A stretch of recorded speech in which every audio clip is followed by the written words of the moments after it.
Bienvenidos alumnos presenciales y en línea. Nos encontramos en lección 4 bajo el tema de soteriología, lo que es la doctrina de la salvación, lo que la Biblia enseña acerca de la salvación por medio de nuestro Señor Jesucristo, de su iglesia. Y en particular en esta lección y en la lección que continúa, vamos a hablar de la elección, lo que se conoce a veces en la teología sistemática como la soberana elección de Dios. Y en la lección 4 vamos a ponerle este tema, el tema panorámico de la elección.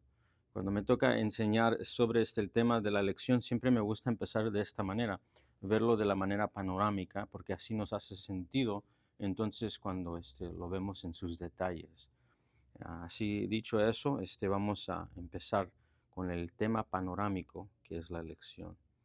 Y déjame empezar con una definición breve de la elección, cuando uso la palabra y cuando la usamos en particular en cuestión de la salvación de la iglesia.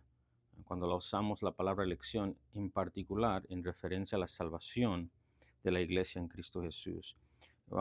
Si queremos hablar de la elección, podemos decirla en esta manera corta. La elección se refiere a la decisión de Dios de escoger aquellos que serían dados al Hijo y salvaría al Hijo. Esa es la manera corta de recordarlo. Se refiere a la decisión de Dios de escoger aquellos que serían dados al Hijo, quien el Hijo salvaría, ¿verdad? Se salvaría para el Hijo, por medio del Hijo.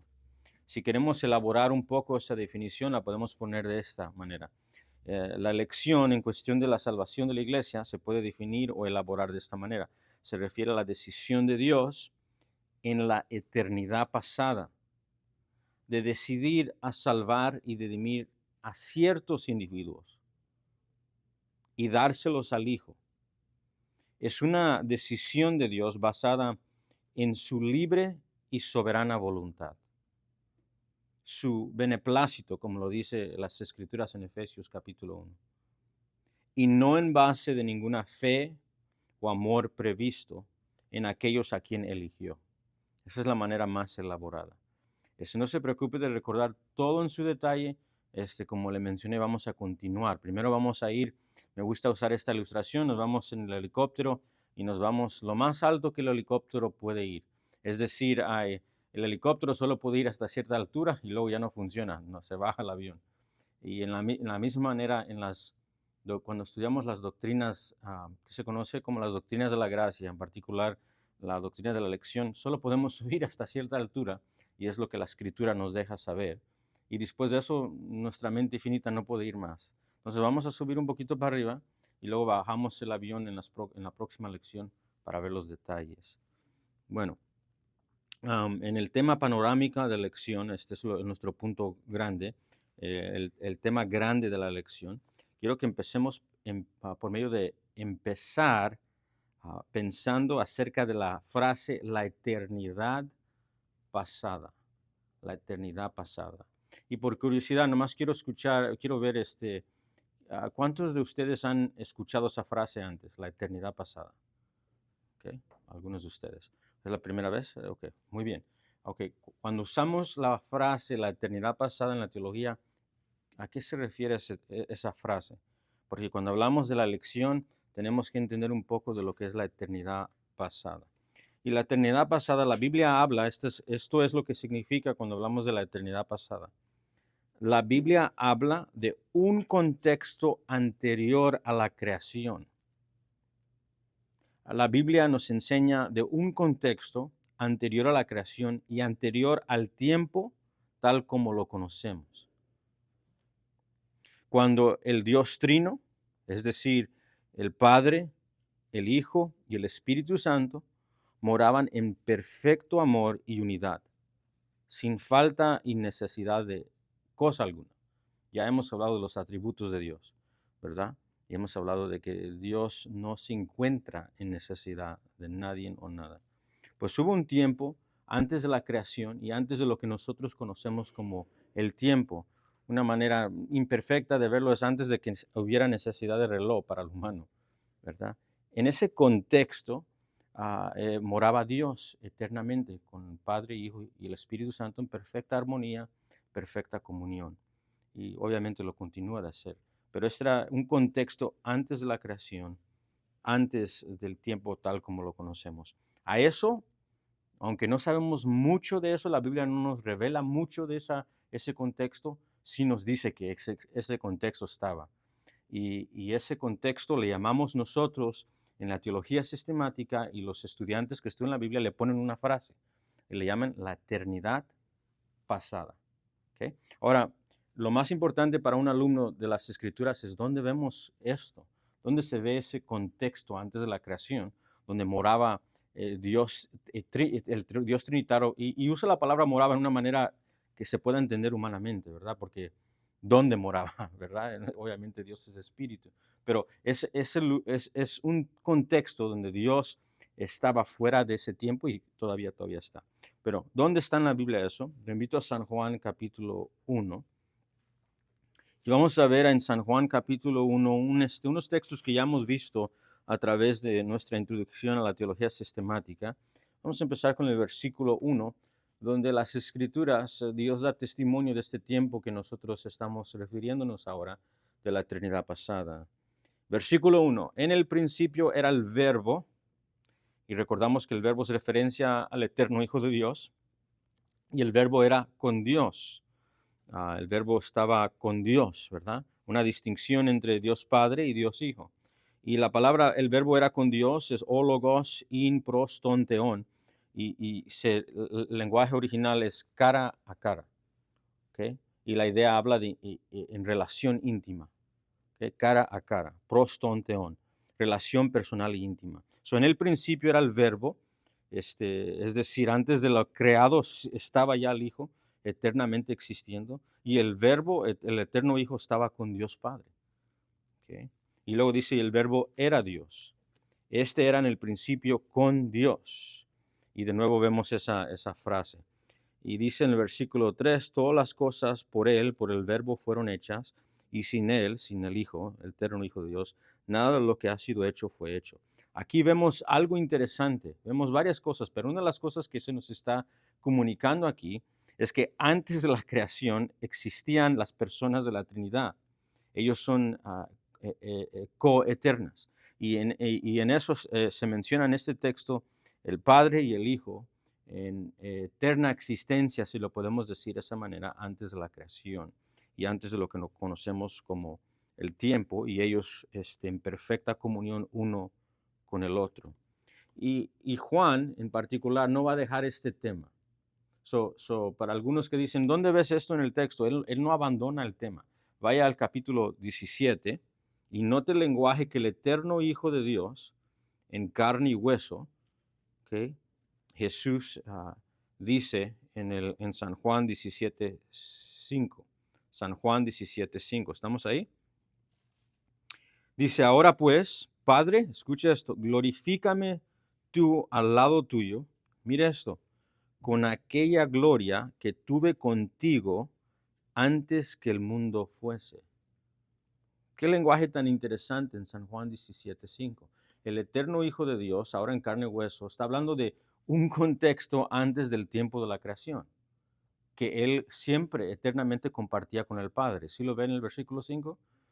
Es decir, en la encarnación Él llevaba una misión, y luego cuando se lleve a cumplir esa misión, Él va a regresar corporalmente con su Padre. Ya que tomó cuerpo en carne y hueso. San Juan 17:24. San Juan 17:24. Nuestro Señor Jesús, el Dios en carne y hueso, la segunda persona de la Trinidad, escucha lo que dice. Padre, aquellos que me has dado, quiero que donde yo estoy, también ellos estén conmigo, para que vean mi gloria que me has dado, porque me has amado, ¿desde cuándo? Desde antes de la fundación del mundo. Cuando inicié hablamos de la eternidad pasada, ¿se acuerda la definición que le di? Un contexto, si lo podemos llamar así, antes de la creación, antes del tiempo como nosotros conocemos tiempo, donde el eterno Trino Dios está en comunión con las personas de la Trinidad, uno al otro. Aunque no sabemos mucho acerca de este contexto, en estos versículos se nos da un vistazo breve de ese contexto. Es algo misterioso porque nosotros no estábamos ahí, estaban solamente eternamente coexistiendo para siempre, coexistiendo las personas de la Trinidad. Lo que estamos viendo en estos textos en San Juan 1, capítulo 1, versículo 1 al 3, San Juan 17, versículo 5, San Juan 17, 24, lo que estamos viendo aquí es un pequeño vistazo de un contexto misterioso para nosotros antes de la creación, y vemos que el amor y el compañerismo entre los miembros de la Trinidad no tuvo comienzo, sino que ha existido eternamente. La Biblia menciona este contexto y en la teología sistemática, ¿cómo le llamamos? La eternidad pasada. La eternidad pasada. A.W. Pink ha escrito varios libros que uno debe de definitivamente leer. Uno son los atributos de Dios, el otro es la soberanía de Dios. Lo recomiendo altamente, son libros que cada cristiano debe de invertir en leer y creo que incluso están disponibles en audio en el canal de YouTube. Pero A.W. Pink en su libro de los atributos de Dios y la soberanía de Dios escribió acerca de la eternidad pasada, contemplando en lo posible este contexto misterioso. Y dice lo siguiente, Génesis 1:1, en el principio Dios. O sea, hubo un tiempo, si tiempo pudiera llamarse, cuando Dios en la unidad de su naturaleza, aunque subsistiendo igualmente en tres personas divinas, habitaba solo. En el principio Dios, refiriéndose a Génesis 1:1, no había cielo, donde su gloria ahora se manifiesta particularmente. No había tierra para captar su atención. No había ángeles para cantar sus alabanzas. No había ningún universo que sea sustentado por la palabra de su poder. No había nada, nadie, sino Dios. Y eso no por un día, yo sé que esto es difícil de captar, pero es lo que dice la Biblia, no por un día, un año o una edad, sino desde eternamente, durante la eternidad pasada. Dios estuvo solo, y escucha esto, autosuficiente, sin necesidad de nada. Si Dios así lo hubiera querido, podría haber permanecido solo por toda la eternidad, sin dar a conocer su gloria a las criaturas. Si Él debía hacerlo o no, estaba determinado únicamente por su propia voluntad. Él fue perfectamente bendecido en sí mismo antes de que la primera criatura fuera llamada a existir. Wow, esto como que rompe la cabeza, ¿qué no? Teólogos, eruditos, cristianos por muchas edades han tratado de contemplar la eternidad pasada y siempre nos quedamos con un asombro, decir, no, mi mente finita simplemente no puede captar ese tiempo, si lo podemos llamar tiempo, ¿verdad? Donde el Padre y el Hijo y el Espíritu Santo moraban sin cielo, sin tierra, sin ángeles, sin criaturas, y se encontraban y todavía están siempre, eternamente en perfecta comunión, en necesidad de nadie o algo. Bueno, cuando hablamos de la elección, en cuestión de la salvación de su iglesia, tenemos que ver el plan o el contexto panorámico. En las alturas, lo más alto que lo podamos ver humanamente hablando. Y cuando hacemos eso, empezamos con la eternidad pasada. Ahora, ya tenemos la eternidad pasada, por lo menos un vistazo. Lo segundo que tenemos que considerar, después de considerar la eternidad pasada, es el plan redentor de Dios. ¿Okay? El plan, o podemos decir, la voluntad de Dios en crear un pueblo y crear humanidad para salvar a un pueblo. ¿Okay? Ahora vamos a considerar el plan redentor del Trino Dios, o también lo podemos decir como la decisión o la voluntad del Trino Dios en crear y redimir. No sabemos mucho acerca de este contexto de la eternidad pasada, pero lo que sí se nos da a conocer acerca de la eternidad pasada es que fue en ese contexto donde el Dios Trino ejerció su perfecta y buena voluntad, un plan, si lo podemos decir así, para crear la humanidad y para salvar a un pueblo específico, que Dios el Padre daría a su Hijo para la manifestación de su gloria. En la teología reformada, a veces hablamos de este tiempo, de este contexto, de este plan de salvación, usamos la frase el pacto de la redención.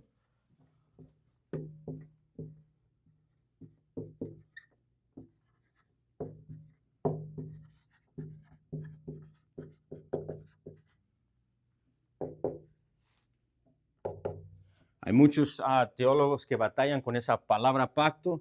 En la teología reformada no tenemos ningún problema con esa palabra. Simplemente cuando hablamos del plan de la redención, estamos hablando de ese contexto en la eternidad pasada, donde el Trino Dios ejerció su voluntad y hubo un acuerdo perfecto, sin división, en la Trinidad, de crear un pueblo y salvar un pueblo. ¿Okay? En la teología reformada a veces nos referimos a esto como el pacto de redención. J.V. Fesko, el profesor J.V. Fesko, lo pone de la siguiente manera. El pacto de la redención es el pacto eterno hecho por y entre el Padre, el Hijo y el Espíritu Santo para crear y salvar a un pueblo. ¿Okay? En otras palabras, el plan de salvación no fue un plan B, no fue plan C. Fue el plan original. Me recuerdo una vez hablando con nuestros amigos testigos de Jehová y estaban hablando del jardín y cuando Adán pecó. Y luego me recuerdo que ellos dijeron una frase, aún como nuevo creyente, que me asombró mucho. Ellos dijeron, y luego, después de que Adán pecó, Dios tuvo que hacer un plan para salvar al hombre. Yo dije, pero yo me recuerdo que era nuevo creyente y estaba estudiando los salmos en particular y le dije, pero ¿qué nos escribió el salmista que antes de que un día llegase a ser, ya estaba escrito en su libro? Y antes de que llegue una palabra en nuestra boca, Dios ya lo conoce. Entonces, ¿me estás diciendo que esto lo sorprendió a Dios, la caída del hombre? Y que después de esto, la salvación fue como un plan B que de repente llegó a su mente para hacer. Yo creo que eso contradice el resto de las escrituras. Así que aún como creyentes nuevos leyendo las escrituras, eso como que no hace sentido conforme todo el consejo bíblico. El plan redentor del Trino Dios no sucedió en ese jardín. El doctor R.C. Sproul, hablando del pacto de redención, resumiendo este plan salvífico de crear un pueblo y salvar un pueblo, lo describe de la siguiente manera. El pacto de la redención se ocupa íntimamente del plan eterno de Dios. Se llama pacto en la medida en que el plan implica a dos o más personas. Esto no es un pacto entre Dios y los humanos, o también podemos decir acuerdo, es un pacto entre las personas de la divinidad, específicamente entre el Padre y el Hijo. Hablando del pacto de la redención. Central en el mensaje de Jesús está la declaración de que fue enviado al mundo por el Padre. Su misión no le fue dada en su bautismo ni en el pesebre, la tenía antes de su encarnación. ¿Qué está diciendo R.C. Sproul? Lo que simplemente está diciendo es esto. Este plan de salvar a un pueblo no vino después de la creación, sino antes. El Hijo ya tenía una misión de salvar a una iglesia. Él vino con una misión que se le entregó a él en la eternidad pasada. Vamos a verlo en las Escrituras. Lo invito a Hechos capítulo 2. En Hechos capítulo 2 quiero que vean cómo predican los apóstoles y quiero que vean cómo ellos están entendiendo y explicando y enseñando la salvación. En Hechos capítulo 2, 23 encontramos el mensaje del apóstol Pedro y mire, dice, a este Jesús. Y esto es después de que Jesús murió en la cruz y resucitó al tercer día, hablando con los judíos que estaban en Jerusalén para adoración. A este Jesús entregado por el determinado consejo, eso sería una buena palabra para circular, y anticipado conocimiento ¿de quién? De Dios. Prendisteis y matasteis por mano de inicuos, crucificándole. Quiero que note algunas de las cosas que están ocurriendo y se están enseñando aquí. Dice que Jesús fue entregado por el determinado consejo. Son dos palabras ahí y vamos a hablar determinado regularmente en la Reina Valera. Significa su designado propósito, delineado, ordenado, algo declarado antemano, algo definitivo. Es decir, no era opcional para cumplirse, iba a llevarse a cabo. Determinado en las manos de Dios, no hay obstáculo en contra de ello. Y dice determinado consejo. La palabra consejo, que se traduce consejo en la Reina Valera, se refiere voluntad, el propósito de Dios, el consejo de Dios. Es decir, está diciendo Jesús fue entregado y fue el plan, la decisión, la declaración eterna de Dios que sucediera de esta manera. Y luego dice, y anticipado conocimiento. No nomás dice determinado consejo, como que si eso fuera suficiente, lo quiere dejar sumamente claro. Dice anticipado conocimiento, y eso es una palabra en el lenguaje original, y dice que es preconocido, literalmente planeado de antemano, elegido de ocurrir de antemano de esta manera. Leamos Hechos 2:23, a este Jesús, entregado, escucha esto, por el determinado consejo y anticipado conocimiento de Dios. Vaya a Hechos capítulo 4, versículo 27 y 28. Y vemos el mismo mensaje predicado. Dice, porque verdaderamente se unieron en esta ciudad contra tu santo Hijo Jesús, a quien ungiste, hablando de Jesús, Herodes y Poncio Pilato, con los gentiles y el pueblo de Israel. Ellos son los que se unieron para crucificar a Jesús. Versículo 28. Pero escuche esto.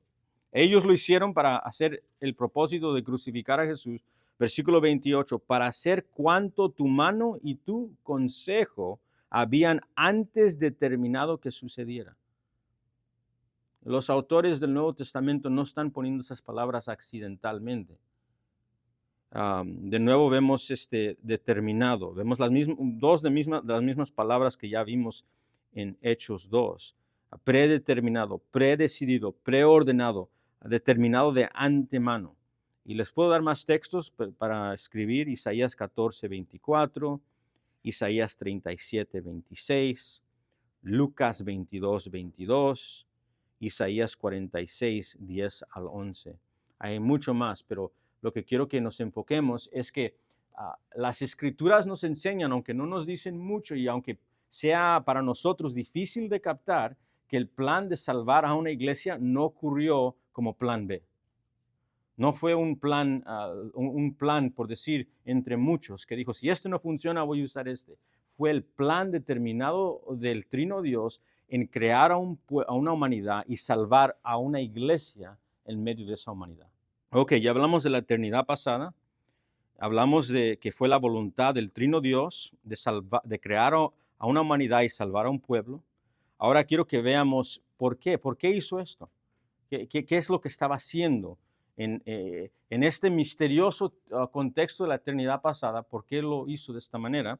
Bueno, si estamos tomando apuntes, ya hablamos de la eternidad pasada, hablamos del plan o la voluntad del Trino Dios en salvar a un pueblo. Ahora quiero que veamos esta verdad. Esta iglesia que está salvando son dádivas, son regalos, es la palabra moderna que usamos nosotros, dádivas para el Hijo. ¿Okay? Son dádivas para el Hijo. Él está redimiendo y salvando a una novia, un pueblo, para entregar a esa novia, el Padre se la va a entregar a su Hijo. Eso es la decisión que está ocurriendo en el misterioso eternidad pasada. Y esto lo vemos en varios lugares, pero lo invito a San Juan capítulo 6. Vaya a San Juan capítulo 6 y podemos ver el versículo 37, el 38 y el 39. Y leamos el versículo 37 por el momento. Dice, todo lo que, y la idea es todos los que el Padre me da, vendrá a mí. Y al que a mí viene, no lo echo fuera. Quiero que note la primera frase que vemos en el versículo 37 y 38. Todos los que el Padre me da. ¿Sí notas el lenguaje? Este lenguaje se va a repetir varias veces en el Evangelio de Juan y lo vemos en otras porciones del Nuevo Testamento. Y estamos viendo el Padre dándole a alguien, un grupo de personas específicas, al Hijo como dádiva. En el versículo 39, después de considerar el versículo 37, vemos la repetición. Y esta es la voluntad del Padre, el que me envió. Habla de una misión que se le entregó al Hijo, que Él está llevando a cabo. Dice que todo lo que me diera, y hablando de personas, todo lo que me diera, no perdiera yo nada, sino que lo resucite en el día postrero. Este es lenguaje de dádiva. Es decir, el Padre, es interesante esto. Yo no sé, el Señor Jesús nos está dando vistazos pequeñitos, pero son vistazos de un acuerdo que sucedió en la eternidad pasada de crear un pueblo y entre el pueblo salvar a un pueblo específico para dárselo al Hijo. Él usa vistazos como lo que tú y yo teníamos antes de la fundación del mundo, antes de la creación. Usa ese tipo de lenguaje. Y luego cuando llega a llevar su misión, habla de una misión que existía antes de la creación. Y luego cuando habla de la misión que existía antes de la creación, él explica la misión como el Padre dándole un pueblo de gente específica al Hijo. Así usa el lenguaje Jesús. Me estás dando algo a mí. Y tanto es esta dádiva segura que Jesús puede decir cosas como jamás se puede arrebatar de la mano de Jesús lo que el Padre pone en su mano, porque está en la mano del Padre. Lo que el Padre le da al Hijo no se le puede quitar. ¿Okay? ¿Y qué es lo que se le está dando al Hijo en San Juan 6, el versículo 37 hasta el versículo 39? Es pueblo, es gente, es una iglesia. Vamos a San Juan 10, 27 al 29 y vemos este lenguaje aún más enfatizado. San Juan 10, 27 al 29. Escucha esto. Mis ovejas oyen mi voz.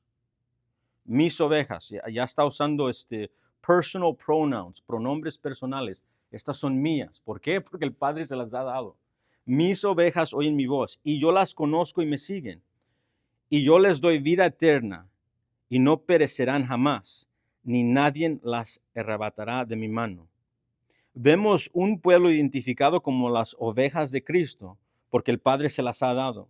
Estas son las que Jesús ya dijo, Él ya nos dijo que el Padre se las había dado a Él. Y por lo tanto Él dice, son mías.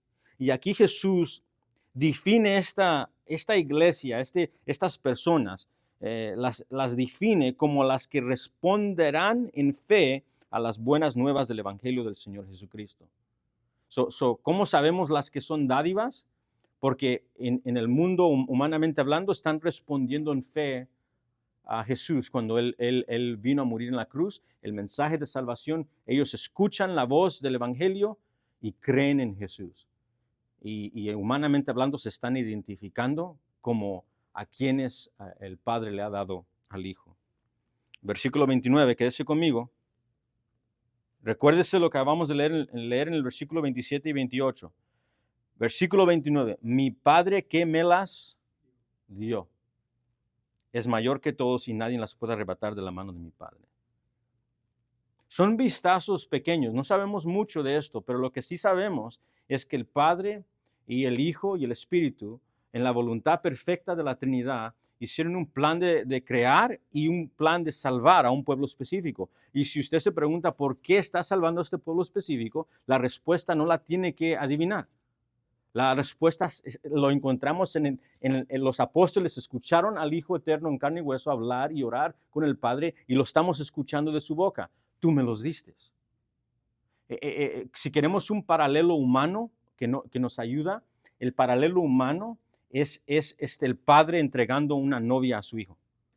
Ese es el tema de todas las Escrituras. Empezamos en el jardín con un matrimonio donde Dios levanta a Adán, lo crea y luego levanta una esposa y se la da a Adán. Y vemos este patrón en todas las Escrituras. No es la primera vez que vemos este lenguaje de hijo y la esposa entregándosele a un hijo. Lo vemos incluso después de la caída. Después de la caída, cuando Dios quiere por decir, hacer este plan de nuevo, entre comillas, enseñar este plan, agarra a Abraham y hace un pacto con él. ¿Y cuál es el pacto? Te voy a dar un pueblo. Un pacto, ¿dónde viene la idea de pacto? La primera vez que vimos el pacto fue en el jardín con el matrimonio. Entonces de nuevo habla de un pacto y dice, Abraham, te voy a levantar y quiero darte un pueblo. Y luego vemos de nuevo esto cuando el pueblo, por fin le da al pueblo y el pueblo se pone rebelde. Y cuando Dios levanta a Moisés, y levanta a Moisés como un salvador y se encuentra en el monte Sinaí y hace un pacto con el pueblo. Hace un pacto con el pueblo y usa palabras como no cometerás adulterio, no tendrás dioses ajenos. Eso es lenguaje matrimonial. Es lenguaje de un pacto íntimo entre un esposo y una esposa. Literalmente Dios, por decirlo de esta manera, está tomando a Israel como su esposa. Y luego cuando ellos cometen adulterio por medio de ídolos, ¿se recuerda? Ellos se van a otros dioses. Cuando van los profetas, ¿qué tipo de lenguaje usan? Estás cometiendo adulterio con Dios. Eso es el lenguaje que los profetas usan. ¿Por qué usan ese lenguaje? Por el pacto que hicieron en el monte Sinaí. Entonces, lo que quiero compartir con este breve resumen que le estoy compartiendo es cuando encontramos al hijo hablando de dar, el padre dándole una novia, no es algo nuevo. Encontramos esto en toda la Biblia y cuando termina las escrituras en el libro de Apocalipsis, vemos al Señor Jesús regresando, el eterno Hijo de Dios en carne y hueso, en el jardín. Vemos las imágenes de nueva creación en el jardín y la iglesia se describe como una novia bien ataviada para entregarse a quién? Al Hijo. Este tema se encuentra en todas las escrituras. Entonces, cuando vemos a nuestro Señor Jesús hablar en San Juan 6, en San Juan 10, está usando el lenguaje de un pacto que se ha hecho en cuando el Padre está entregando a su amado Hijo Jesús una iglesia, una asamblea, una novia. Vamos a San Juan 17 y esta es la oración intercesora de nuestro Señor Jesús. La oración intercesora de nuestro Señor Jesús, que se conoce como la oración sacerdotal, antes de que Él va a la cruz a morir por su iglesia. Y mire la oración de nuestro Señor, mientras el eterno Hijo de Dios en carne y hueso ora a su Padre. San Juan 17:1 dice, estas cosas habló Jesús y levantando los ojos al cielo dijo, Padre, la hora ha llegado, glorifica a tu Hijo para que también tu Hijo te glorifique a ti, como le has dado potestad sobre toda carne, para que le dé vida eterna a todos los que le diste. ¿Sí vi el lenguaje que está usando ahí? Y es interesante esto porque aunque en este particular curso no vamos a elaborar acerca de la redención particular, donde es la doctrina donde Cristo en la cruz estaba muriendo específicamente por su iglesia, no por cada ser humano que ha vivido en toda desde Adán hasta el tiempo presente. Encontramos este lenguaje en la boca del Señor Jesús. Él le va a dar vida eterna ¿a quién? A los que el Padre le dio. Y Jesús está intercediendo ¿por quién? Por aquellos quien el Padre le dio. ¿Por qué está intercediendo por ellos? Porque Él como sumo sacerdote va a morir por su iglesia y pagar los pecados, satisfacer el juicio de Dios en su lugar. Mire el versículo 6. El Señor Jesús sigue orando. He manifestado tu nombre a los hombres que del mundo me distes. Tuyos eran y me los distes y han guardado tu palabra. Ahora, algunos dicen, pero entre ellos estaba Judas Iscariote, ¿no? Siga leyendo la oración intercesora del Señor Jesús. Y él dice, ¿con la excepción de quién? De Judas Iscariote. Él lo dice, él dice, con la excepción del hijo de perdición, con esa excepción. Es decir, él no está incluido en esto. Yo no estoy orando por él de esta manera. Jesús ama a su iglesia de esta manera. Y en el versículo 20, porque algunos dicen, no, pues él está orando de los 11 discípulos. Ok, excluyó a Judas, así que, ok, está bien, entendemos eso, está orando por los 11, pero en el versículo 20, mire el versículo 20, Jesús dice esto mismo de todos los que creían en él. Es decir, los que creen en Jesús, dice, y todos los que creyeran en su mensaje. Los que crean en Jesús se identifican como la novia de Jesús, por quien Él vino a salvar, por quien el Padre le ha dado al Hijo. ¿Okay? So, ¿qué es lo que estoy comunicando en breve? En la eternidad pasada, el Dios Trino hay un acuerdo trinitario para salvar a un pueblo específico, que Dios el Padre regalaría a su Hijo para la manifestación de su gloria. So, ¿por qué está haciendo esto? Para darle a su Hijo, y tiene un fin, un propósito, y es para que la iglesia conozca la gloria de Dios, para su gloria. Vaya a Isaías 43, versículos 6 al 7. Isaías 43, 6 al 7. En Isaías 43, 6 al 7, encontramos el profeta Isaías hablando del tiempo mesiánico y hablando del tiempo mesiánico que traería el nuevo pacto. ¿Okay? Y cuando habla de este tiempo, habla de un pueblo, no dos, un pueblo, una asamblea que iba a ser creada o conocida para nosotros por medio de este Mesías, y dice el fin o el propósito en hacer esto. So, Isaías 43, versículos 6 al 7, Yahweh hablando de salvar y reunir a un pueblo elegido para su propósito final. Escuche, al norte le diré, entrégalos, y al sur, no los retengas. Trae a mis hijos desde lejos y a mis hijas desde los confines de la tierra. Esto es vamos a usar la frase, colección de todos los que le pertenecen a Dios. Los está juntando todos, donde quiera que se encuentre. Esa es la frase, entrégalos en el norte y entrégalos al sur. Es todos los que pertenecen.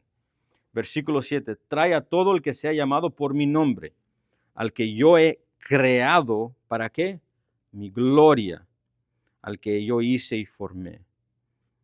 El propósito y el fin en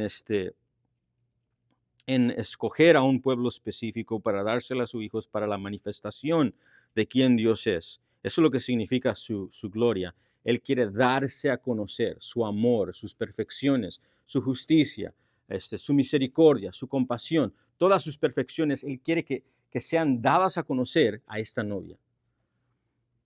Efesios capítulo 1, vemos de nuevo el mismo tema de que la iglesia fue escogida para el Hijo, para la gloria de Dios, para darles a conocer quién es Dios. Efesios 1:6 está hablando del propósito de la elección y la salvación de la iglesia en Cristo Jesús. Y en Efesios 1:6, mire el lenguaje. Después de hablar de la elección y la salvación en Cristo, dice que es para la alabanza de la gloria de su gracia, con cual nos hizo aceptos en el amado, y ahí es el amado Hijo. Versículo 12, al fin de que seamos, ¿para qué? Para la alabanza de su gloria, nosotros los que primeramente esperamos en Cristo. Vaya al capítulo 2 y mire el versículo 7, después de hablar de la salvación de la iglesia, de la asamblea, del pueblo, dice que esto es para mostrar, Efesios 2:7, para mostrar en los siglos venideros las abundantes riquezas de su gracia en bondad para con nosotros en Cristo Jesús.